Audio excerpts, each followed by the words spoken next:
दोस्तों, अर्धवार्षिक परीक्षा कक्षा 11वीं के लिए जिसमें सबसे ज़्यादा समस्या आती है, डिफ़िकल्टी आती है, ऐसा विषय सरल शब्दों में मैं बताने वाला हूं और वो है आपका विषय अर्थशास्त्र।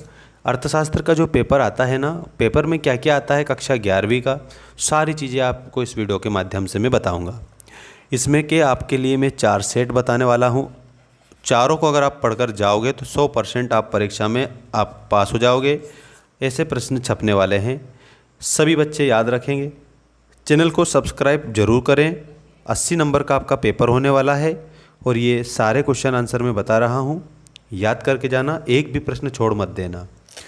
देखिएगा, सही विकल्प चुनकर लिखिए। मैं आपका पहला प्रश्न, ये सांख्यिकी के जनक के रूप में जाने जाते हैं।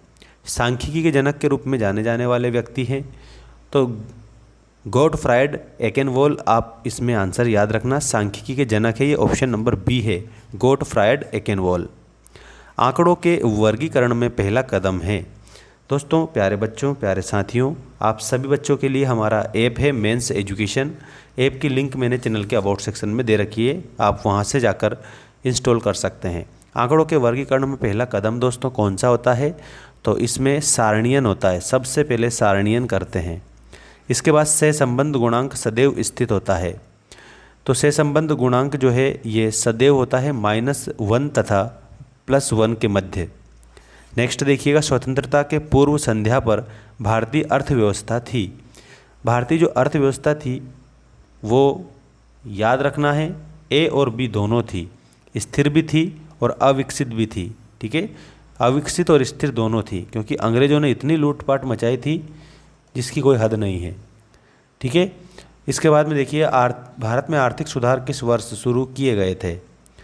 आर्थिक सुधार इसमें सभी प्यारे भैया बहनों को 1991 याद रखना रहेगा।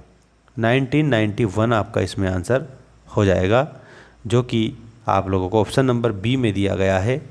ये देखिएगा, ऑप्शन नंबर बी सही करेंगे आप सभी बच्चे। इसके बाद में अगला प्रश्न है, छोटे पैमाने के उद्योग हैं। छोटे पैमाने के उद्योगों में सभी बच्चों को याद रखना है और वो हो जाएंगे श्रम गहन। श्रम गहन आप लोगों का आंसर हो जाएगा। अब आता है आपका रिक्त स्थानों की पूर्ति कीजिए।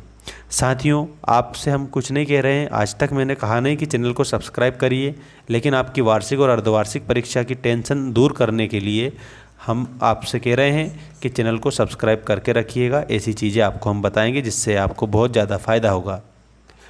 भारत की कितने प्रतिशत जनसंख्या गाँवों में निवास करती है।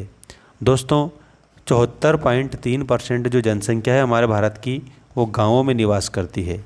अगला प्रश्न है, कृषि क्षेत्र में बेरोजगारी पाई जाती है। तो जो कृषि क्षेत्र है दोस्तों, प्यारे बच्चों, इसमें अदृश्य बेरोजगारी पाई जाती है। भौतिक पूंजी है, भौतिक पूंजी गतिशील पूंजी होती है। ये जो गतिशील पूंजी है उसको भौतिक पूंजी के रूप में जाना जाता है। नेक्स्ट देखिए, किसका आशय किसानों को ऋण सुविधाएं उपलब्ध कराना होता है। तो दोस्तों, इसका मतलब होता है कृषि वित्त। कृषि वित्त। चीन में ग्रेट लीप फॉरवर्ड अभियान सन में शुरू किया गया था, 1958 में शुरू किया गया था। नेक्स्ट है आपका, के क्षेत्र में पाकिस्तान की स्थिति भारत और चीन से बेहतर है।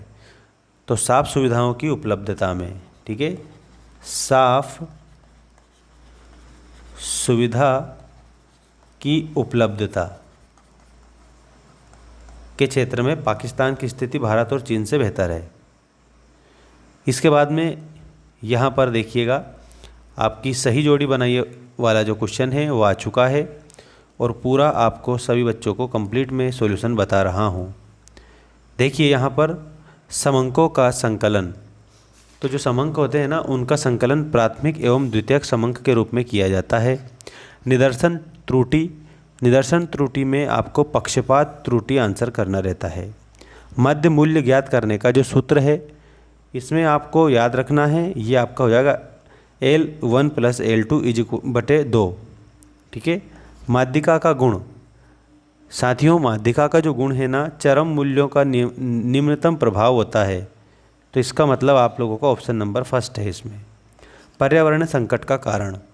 पर्यावरण जो संकट होता है ना, इसका कारण आप लोग को बढ़ते शहरीकरण बताना रहेगा। ग्लोबल वार्मिंग का प्रभाव। तो जो ग्लोबल वार्मिंग है उसमें क्या होता है, दोस्तों सभी बच्चों को मैंने पहले भी बता रखा है। समुद्र के स्तर में वृद्धि हो जाती है। समंकों के स्रोत, समंकों के स्रोत दो होते हैं, इसके आगे आपको दो लिखना रहेगा। ये सभी बच्चों के लिए है। चैनल को सब्सक्राइब करके और टेलीग्राम ज्वाइन कर लेना, लिंक मैंने डाल रखी है। अब देखेंगे आप क्वेश्चन नंबर 4, जो कि आपकी परीक्षा में छप जाएगा। किसी समंक श्रेणी के सबसे बड़े पद मूल्य एवं सबसे छोटे पद मूल्य के अंतर को क्या कहते हैं? एक तो है सबसे बड़ा पद मूल्य और एक है सबसे छोटा पद मूल्य, और दोनों के बीच में अंतर जो होता है उसको बोला जाता है विस्तार। ठीक है, ये विस्तार होगा। एक श्रृंखला को 10 बराबर भागों में बांटने को क्या कहते हैं? दशमक उसको बोलते हैं, क्योंकि 10 भागों में हम बांट रहे हैं। इकोनॉमिक्स की भाषा में हम आपको सिखा रहे हैं। अगला देखिएगा, बचत प्रत्यक्ष रूप से संबंधित है। तो बचत जो प्रत्यक्ष रूप से संबंधित है तो आय से संबंधित है। दो या दो से अधिक समूहों अथवा श्रृंखलाओं के बीच निश्चित संबंध को क्या कहते हैं? तो उसको सह संबंध बोला जाता है। इसमें आपका सभी का उत्तर हो जाएगा सह संबंध। मार्शल के अनुसार अर्थशास्त्र कैसा विज्ञान है? तो मार्शल ने बोला था कि अर्थशास्त्र एक सामाजिक विज्ञान है, तो इसमें सामाजिक लिखेंगे। एक वचन में सांख्यिकी से क्या आशय है? एक वचन में अगर देखा जाए तो सांख्यिकी का मतलब होता है विधि। विद्युत ऊर्जा का कौन सा स्रोत है? तो विद्युत जो है दोस्तों ये परंपरागत स्रोत है, तो इसमें आप लोगों को परंपरागत स्रोत ऐसा उत्तर में लिख देना रहेगा सभी स्टूडेंट्स को। अब हम देखेंगे सत्य असत्य लिखे वाले क्वेश्चंस और इनके सारे आंसर। यहाँ आपका पहला क्वेश्चन ये रहा आपकी स्क्रीन के सामने, आप सभी को याद भी रखना है। 3 4 3 5 5 3 2 संख्याओं का बहुलक 5 है। बहुलक का मतलब होता है जो ज़्यादा बार आता है। ठीक है, तो सभी बच्चों को यहाँ पर मैं बता देता हूँ। इसमें आपका जो बहुलक है एक 3 दिया गया है। ये 3 जो है ना 3 जगह पर आया है, सबसे ज़्यादा बार 3 है, इसलिए बहुलक 3 है। यहाँ पर 5 बता रखा है, इसका मतलब इसमें ये वाला असत्य हो जाएगा।